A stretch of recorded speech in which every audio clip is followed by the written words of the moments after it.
Viewers, నా పేరు చైతన్య. మీరు చూస్తున్నారు డిజీ తెలుగు యూట్యూబ్ ఛానల్.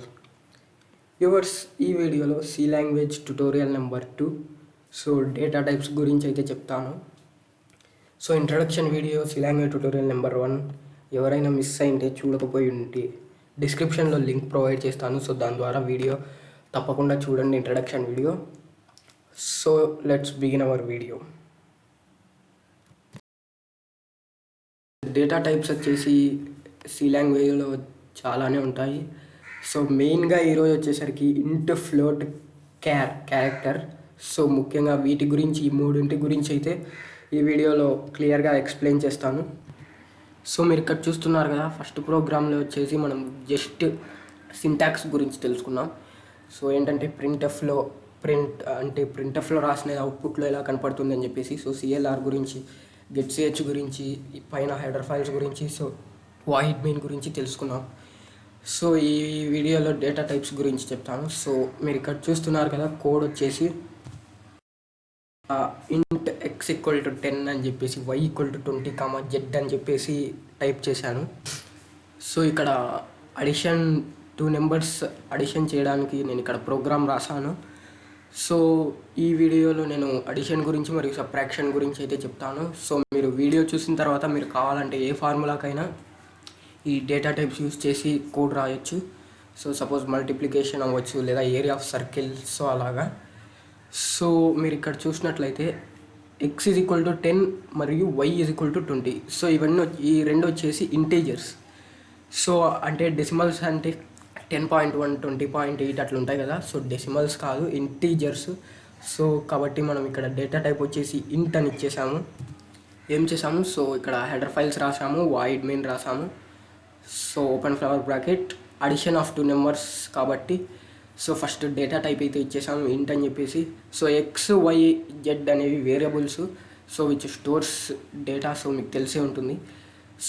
ఇంట్ డేటా టైప్ అయితే ఇచ్చేసాము. x = 10, y = 20, z. జెడ్కి వాల్యూ అయితే అసైన్ చేయలేదు. ఎందుకు చేయలేదో చెప్తాను. ఇక్కడ క్లియర్ స్క్రీన్ తెలుసు మీకు. ఇక్కడ చూసారా మీరు, z = x + y. ఎక్స్లో ఉండే 10 మరియు వైలో ఉండే 20 యాడ్ అయి వచ్చిన రిజల్ట్ జెడ్లో స్టోర్ అవుతుంది. మీరు సింపుల్గా అర్థం చేసుకోవడానికి ట్రై చేయండి. x = 10. 10 అనేది ఎక్స్లో స్టోర్ అయింది, 20 అనేది వైలో స్టోర్ అయింది. ఈ రెండింటిని మనం ఇక్కడ యాడ్ చేస్తున్నాం. వీటి నుంచి వచ్చే రిజల్ట్ అనేది జెడ్లో స్టోర్ అవుతుంది. నెక్స్ట్ వచ్చేసి ప్రింట్ఎఫ్ ఎందుకు రాస్తామో మీకు తెలుసు. అవుట్పుట్లో ఏదైతే ప్రింట్ చేయాలనుకుంటున్నామో ఈ ప్రింట్ఎఫ్లో అయితే రాస్తాము. ఇక్కడ %d అనేది మీరు చూస్తుంటారు. ఈ %d అనేది ఫార్మాట్ స్పెసిఫికేషన్ అంటారు. ఇంట్కి వచ్చేసి %d ఉంటుంది, ఫార్మాట్ స్పెసిఫికేషన్. ఫ్లోట్కి అయితే %f, క్యారెక్టర్కి అయితే %c. మీరు ఇక్కడ ప్రింట్ఎఫ్, మీరు రిజల్ట్ను ప్రింట్ చేయాలి కదా. x = 10, y = 20. యాడ్ అవుతుంది, వచ్చిన రిజల్ట్ జెడ్లో స్టోర్ అవుతుంది. మీరు అవుట్పుట్లో ప్రింట్ చేయాలి కదా జెడ్ అనేది. జెడ్ ఊరికే జెడ్ అని రాస్తే సరిపోదు. ఏ డేటా టైప్ రాసామో ఆ డేటా టైప్ యొక్క స్పెసిఫికేషన్ అనేది డబల్ కోట్స్లో వేయాలి. ఇంటర్ డేటా టైప్కి వచ్చేసి %d అనేది ఫార్మాట్ స్పెసిఫికేషన్గా ఉంటుంది. మీరు ఇక్కడ చూస్తున్నారు కదా, మనం ఏం రాసాం, printf %d. Integer data type వాడాం కాబట్టి %d ఫార్మాట్ స్పెసిఫికేషన్ వాడాం, z. ఈ ఎక్స్లో ఉండే వాల్యూ, వైలో ఉన్న వాల్యూ యాడ్ అయ్యి జెడ్లో స్టోర్ అవుతుంది. మనం జెడ్ని ప్రింట్ చేయాలి కాబట్టి ప్రింట్ఎఫ్లో ఫార్మాట్ స్పెసిఫికేషన్, z. జెడ్లో ఉన్న వాల్యూ మనకు అవుట్పుట్లో ప్రింట్ అవుతుంది. ఇంకా గెట్ ఎందుకు మీకు తెలుసు. అవుట్పుట్ బ్లింక్ అయి వెళ్ళిపోకుండా అవుట్పుట్ మనకు కనపరావాలని చెప్పేసి గెట్ అనేది రాస్తాము. ఇప్పుడు మనం కంపైల్ చేద్దాం. కంపైలేషన్ ప్రాసెస్ అంటే మీకు ఏవైనా ఎర్రర్స్ వచ్చా, వార్నింగ్స్ వచ్చా మీరు ఇక్కడ తెలుసుకోవచ్చు. మనకి ఇక్కడ ఎటువంటి ఎర్రర్ అయితే రాలేదు. ఇప్పుడు మనం రాసిన ప్రోగ్రామ్ని రన్ చేద్దాం. మీరు ఇక్కడ చూస్తున్నారు కదా, 30 అనేది ప్రింట్ అయిపోయింది. ఎలా ప్రింట్ అయింది? ఇక్కడ మనం ఏం చేసాం, ఇంట్ అనేది డేటా టైప్ ఇచ్చేసాం, ఎందుకంటే ఇంటీజర్స్ను స్టోర్ చేసుకున్నాం కాబట్టి. x = 10, y = 20, z. Next screen clear చేసాము. నెక్స్ట్ ఇక్కడ వచ్చేసి లాజిక్ రాసాము. మీరు ఫార్ములా అని కూడా అనుకోవచ్చు. సో ఎందుకంటే z is equal to X plus why. So formula లేదా లాజిక్ అయినా అనుకోవచ్చు. సో క్లియర్ స్క్రీన్ తర్వాత లాజిక్ అయితే రాసాము. తర్వాత ప్రింట్ చేయడానికి ప్రింట్ఎఫ్ అనే స్టేట్మెంట్ వాడాము. సో ఇంటర్ డేటా టైప్కి ఫార్మాట్ స్పెసిఫికేషన్ %d ఉంటుంది కాబట్టి సో డబల్ కోట్స్లో %d అని చెప్పి వాడాము. మనం ప్రింట్ చేయాల్సింది జెడ్లో కాబట్టి జెడ్లో వాటి యొక్క అడిషన్ రిజల్ట్ స్టోర్ అయి ఉంటుంది కాబట్టి %d, z అయితే ఇచ్చేసాము గెట్ ch. సో కంపైల్ చేస్తే ఎటువంటి ఎర్రర్ అయితే రాలేదు ఎందుకంటే క్లియర్గా రాసాము కాబట్టి. సో ఇది వచ్చేటప్పటికి ఇంటర్ డేటా టైప్. సో ఇంటీజర్స్కి ఈ ఇంటర్ డేటా టైప్ అయితే వాడతాము. సో ఏం లేదు, సింపుల్గా మీరు ఒకవేళ ఇక్కడ నేనైతే అడిషన్ చూపించడానికి ప్రోగ్రామ్ అయితే రాశాను కాబట్టి సో నేను 2 వాల్యూస్ తీసుకున్నాను. 2 వాల్యూస్ను 2 వేరియబుల్స్లో స్టోర్ చేశాను. సో 2 వాల్యూస్ ఇంటీజర్స్ కాబట్టి ఇంట్ అనే డేటా టైప్ అయితే వాడాను. సో జెడ్లో ఆ 2 వాల్యూస్ ఒక రిజల్ట్ స్టోర్ చేయాలి కాబట్టి ఇంకో జెడ్ అనే వేరియబుల్ తీసుకున్నాను. ఇక్కడ వచ్చేసి లాజిక్ రాసాను Z is equal to X plus why. So ఆ ఇంటూ యొక్క డేటా టైప్కి ఫార్మాట్ స్పెసిఫికేషన్ అయితే రాసాను. సో జెడ్లో ఉండేది ప్రింట్ఎఫ్ స్టేట్మెంట్లో ప్రింట్ కావాలి కాబట్టి సో %d, z అయితే రాసాను. సో అవుట్పుట్లో ప్రింట్ అయింది.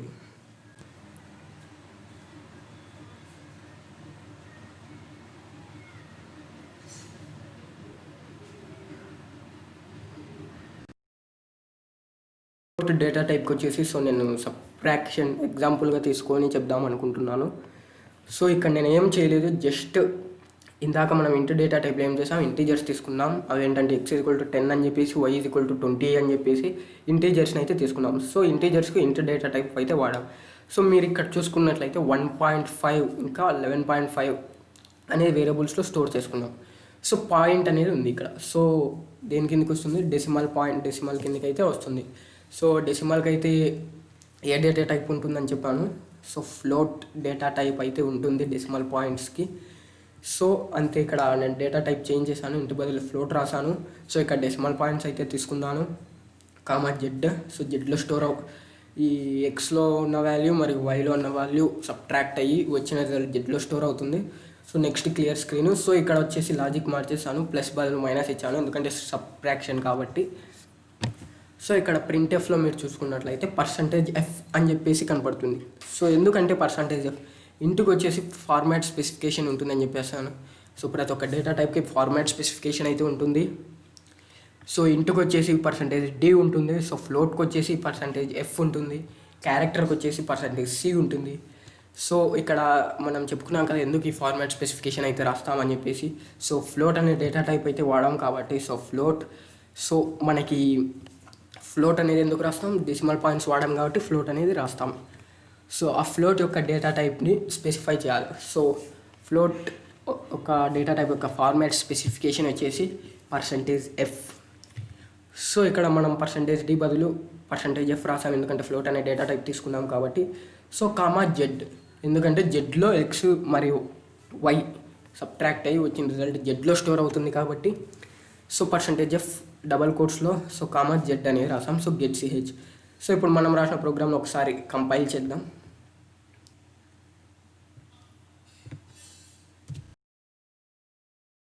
కంపైల్ చేస్తే చూసారా ఎటువంటి ఎర్రర్స్ ఇంకా వార్నింగ్స్ అయితే ఏం లేవు. So programme success. సో ఇప్పుడు మనం రన్ చేద్దాం మనం రాసిన ప్రోగ్రామ్. సో మీరు ఇక్కడ రన్ చేస్తే మీకు అవుట్పుట్లో మనం రాసిన ప్రోగ్రామ్ యొక్క అవుట్పుట్ కనపడుతుంది. సో ఇక్కడ -10 అనేది ప్రింట్ అయింది. సో ఎందుకంటే మనం ఎక్స్లో 1.5 మరియు వైలో 11.5 తీసుకున్నాం. సో మీకు తెలుసు గ్రేటర్ వాల్యూకి ఏ సైన్ ఉంటే సో అదే రిజల్ట్లో వస్తుంది. సో మీరు కావాలంటే మీరు ఇక్కడ 11.5.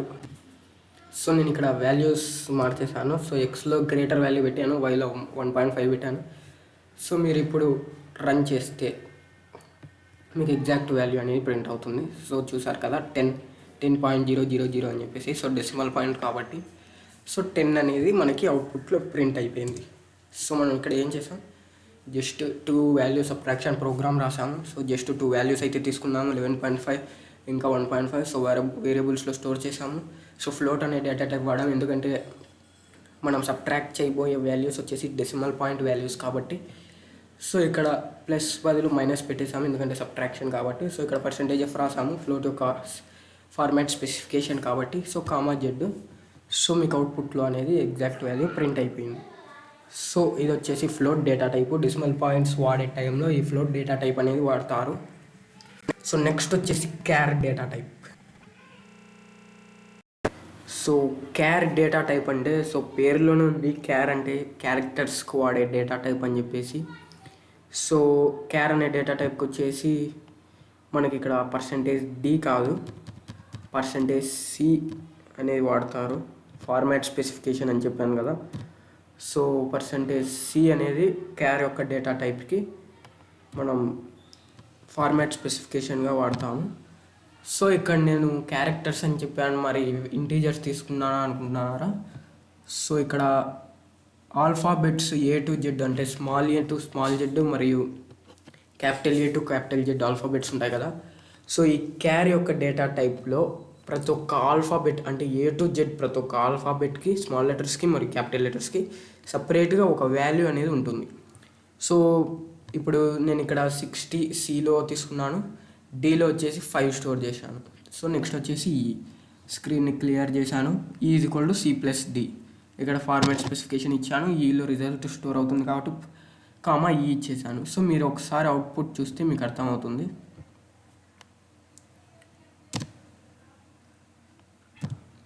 సో నేను ఇందాక ఇక్కడ ఓపెన్ ఫ్లవర్ బ్రాకెట్ ఇవ్వడం మర్చిపోయాను, సో అందుకే ఎర్రర్ వచ్చింది. సో మీరు ఇప్పుడు మీరు ఇక్కడ రన్ చేస్తే మీకు అవుట్పుట్ అనేది కనపడుతుంది. సో చూసారు కదా, క్యాపిటల్ A అనేది ప్రింట్ అయిపోయింది. సో మీకు చెప్పాను కదా, A to Z వరకు స్మాల్ లెటర్స్లో కానీ క్యాపిటల్ లెటర్స్లో కానీ ప్రతి ఒక్క ఆల్ఫాబెట్కి ప్రత్యేకంగా ఒక వాల్యూ అనేది ఉంటుంది క్యార్ యొక్క డేటా టైప్కి. సో క్యాపిటల్ Aకి వచ్చేసి 65 అనమాట. సో స్మాల్ Aకి వచ్చేసి 97. సో మీరు కావాలంటే ఇక్కడ వాల్యూస్ చేంజ్ చేయండి. వాల్యూస్ చేంజ్ చేసి చూద్దాం. సో నేను ఇక్కడ వాల్యూస్ చేంజ్ చేశాను. 60 ప్లేస్లో 90, 5 ప్లేస్లో 7 తీసుకున్నాను. సో ఇప్పుడు రన్ చేసి చూద్దాం అవుట్పుట్ ఏమొస్తుందో. సో మీరు ఇక్కడ చూసారు కదా, స్మాల్ A అనేది ప్రింట్ అయిపోయింది, ఎందుకంటే స్మాల్ A యొక్క వాల్యూ 97 కాబట్టి. సో ఇలా ప్రతి ఒక్క ఆల్ఫాబెట్కి ఒక వాల్యూ అనేది ఉంటుంది క్యార్ డేటా టైప్లో. సో మీరు ఇక్కడ క్యారెక్టర్స్ కూడా తీసుకోవచ్చు తీసుకునే టైంలో. సో ఒకవేళ ఇక్కడ C = నేను A తీసుకొని D = B తీసుకొని సో C+D అంటే మనకి ఏం అవుట్పుట్ వస్తుంది? ఏం రాదు, ఎందుకంటే Cలో A తీసుకున్నాం, Dలో B తీసుకున్నాం, A + B ఏమవుతుంది? సో E = C+D అన్నాం. సో అవుట్పుట్ ఏమొస్తుంది? ఏం రాదు. సో మీకు ఒక ఎగ్జాంపుల్గా ఇదైతే చెప్పాను. సో కామెంట్స్ గురించి చెప్దాం అనుకుంటున్నాను, ఈ వీడియోలోనే కంటిన్యూ చేద్దామని. సో కామెంట్స్ అంటే ఏం లేదు వ్యూవర్స్, అంటే మనం ఒక లైన్ని కామెంట్స్ ఎందుకు వాడతారంటే పెద్ద పెద్ద కోడింగ్ రాసేటప్పుడు, అంటే 1000 లైన్స్ 2000 లైన్స్ అట్లా కోడింగ్ రాస్తారు కదా. సో అది ఇప్పుడు ఒక 1000 లైన్స్ మీరు ఏదన్నా పారాగ్రాఫ్ రాశారు, సో మధ్యలో ఏదైనా సబ్ హెడ్డింగ్స్ ఉంటాయి కదా, సో సబ్ హెడ్డింగ్స్ ఉంటుంది కదా. సో అలాగే ఇక్కడ కూడా కోడ్లో సబ్ హెడ్డింగ్స్ అనుకోవచ్చు మీరు. సో లేదంటే ఏదైనా ఒక లైన్ పని చేయకూడదు అనుకుంటే కోడింగ్లో, సో మీకు చూపిస్తాను చూడండి. ఇప్పుడు ఇక్కడ // ఒత్తితే చూసారా, ఈ లైన్ ఇప్పుడు వర్క్ అవ్వదు, ఎందుకంటే ఈ లైన్ మనం // ఇచ్చేయడంతో సో వీటిని కామెంట్స్ అంటారు. కామెంట్స్లో పెట్టేశాను, ఎందుకంటే ఈ లైన్ అనేది మనకు వర్క్ అవ్వద్దు అనుకుంటే ఇలా కామెంట్స్లో ఇవ్వాలి. సో ఇలా సింగిల్ లైన్కి అయితే // ఇవ్వాలి, మల్టీ లైన్కి అయితే స్టార్ ఇవ్వాలి, // సో ఎక్కడి దాకా వర్క్ అవ్వకూడదు అనుకుంటే, సో సారీ అది // కాదు /. సో ఎక్కడి దాకా, సో నేను ఇక్కడ ఏం చేశాను /* ఇచ్చాను. సో కోడ్ అంతా వర్క్ అవ్వట్లేదు, బట్ అలా కాకుండా మనకి ఎంతవరకు వర్క్ అవ్వకూడదు, ఎంతవరకు ఆ కోడ్ అనేది వర్క్ అవ్వకూడదు. సో నెక్స్ట్ ఏం చేయాలి, నాకు ఇక్కడి వరకు printf వరకు ఆ కోడ్ అనేది వర్క్ అవ్వకూడదు. సో నేనేం చేయాలి, సో నెక్స్ట్ వచ్చేసి // సో ఇక్కడ getch ఈ ఫ్లవర్ బ్రాకెట్ వర్క్ అవుతుంది. సో ఇక్కడ నుంచి ఈ 4 లైన్స్ అనేది వర్క్ అవుతుంది. సో వీటిని కామెంట్స్ అంటారు. సో ఏదైనా సబ్ హెడ్డింగ్స్గా కానీ సో పెద్ద పెద్ద కోడింగ్ రాసేటప్పుడు యూజ్ చేస్తారు. సో ఇది కామెంట్స్ వచ్చేసి. సో డేటా టైప్స్ గురించి ఇంకొంత ఇన్ఫర్మేషన్ అయితే ఉంది. సో నెక్స్ట్ వీడియోలో